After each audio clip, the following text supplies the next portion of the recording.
മസ്തകത്തിൽ മുറിവേറ്റ കാട്ടുകൊമ്പന്റെ ദുരവസ്ഥ 24 ആണ് ആദ്യമായി പ്രേക്ഷക ശ്രദ്ധയിൽ കൊണ്ടുവന്ന് റിപ്പോർട്ട് ചെയ്തത്.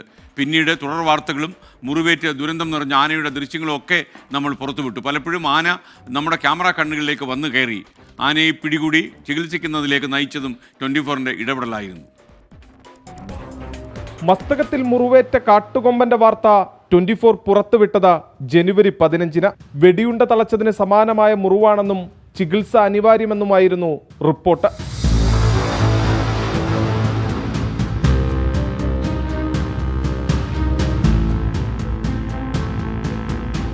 തൊട്ടുപിന്നാലെ ആനയ്ക്ക് ആരോഗ്യ പ്രശ്നങ്ങളില്ലെന്ന വിശദീകരണവുമായി വനംവകുപ്പ് രംഗത്തെത്തി. 3 ദിവസങ്ങൾക്കിപ്പുറം മുറിവിൽ നിന്ന് പഴുപ്പൊലിച്ചിറങ്ങുന്ന ദൃശ്യങ്ങൾ 24 പുറത്തുവിട്ടതോടെയാണ് ഡോക്ടർ അരുൺ സക്രിയ അതിരപ്പള്ളിയിലേക്ക് എത്തിയത്. പിന്നാലെ ആനയെ മയക്കുവെടി വെച്ച് സ്റ്റാൻഡിംഗ് പൊസിഷനിൽ നിർത്തി ചികിത്സ നൽകി കാട്ടിലേക്ക് വിട്ടയച്ചു. അന്നും ആനയെ പിടികൂടി ചികിത്സിക്കണമെന്ന ആവശ്യമുയർന്നു.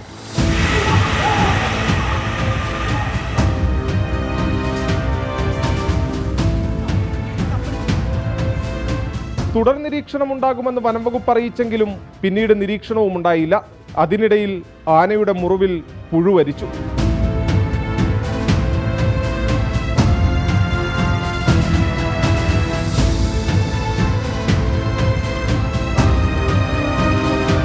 ഞെട്ടിക്കുന്ന ദൃശ്യങ്ങൾ വീണ്ടും 24 പുറത്തുവിട്ടതോടെ ആനയെ പിടികൂടി ചികിത്സിക്കാൻ ഉത്തരവിറങ്ങി. കൂടടക്കം ഒരുക്കിയെത്തിയപ്പോഴേക്കും കാട്ടുകൊമ്പന്റെ ആരോഗ്യസ്ഥിതി അതീവ ഗുരുതരാവസ്ഥയിൽ. 30% സാധ്യത മാത്രം മുൻനിർത്തിയാണ് വനംവകുപ്പ് ദൗത്യം ആരംഭിച്ചത്. മയക്കുവെടിയേൽക്കുന്ന സമയത്ത് ചാലക്കുടിപ്പുഴ മുറിച്ചു കടന്ന കൊമ്പനെ ഏഴാറ്റുമുഖം ഗണപതി കൊമ്പുകൊണ്ട് തള്ളിയാണ് പുഴ കടത്തിയത്. പിന്നാലെ ആനയെ ഏഴാറ്റുമുഖം ഗണപതി ചേർത്തു നിർത്തുന്ന സൗഹൃദ കാഴ്ചയ്ക്ക് അതിരപ്പള്ളി സാക്ഷ്യം വഹിച്ചു.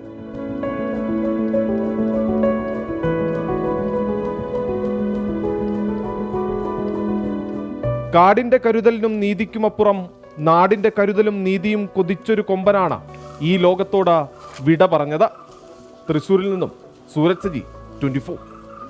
ഈ ആനക്കഥയിൽ പ്രേക്ഷകരെ പോലെ എന്നെയും ആകർഷിച്ചത് 2 ആനകൾ തമ്മിലുള്ള സൗഹൃദമാണ്. പ്രതിസന്ധി ഘട്ടത്തിൽ നിൽക്കുമ്പോൾ ഒരു ആനയെ കൂടെ നിന്ന് സംരക്ഷിക്കാൻ ശ്രമിക്കുന്ന മറ്റൊരു ആന, അതിൻ്റെ മനുഷ്യരിൽ പലർക്കും ഇല്ലാത്തൊരു ഗുണം.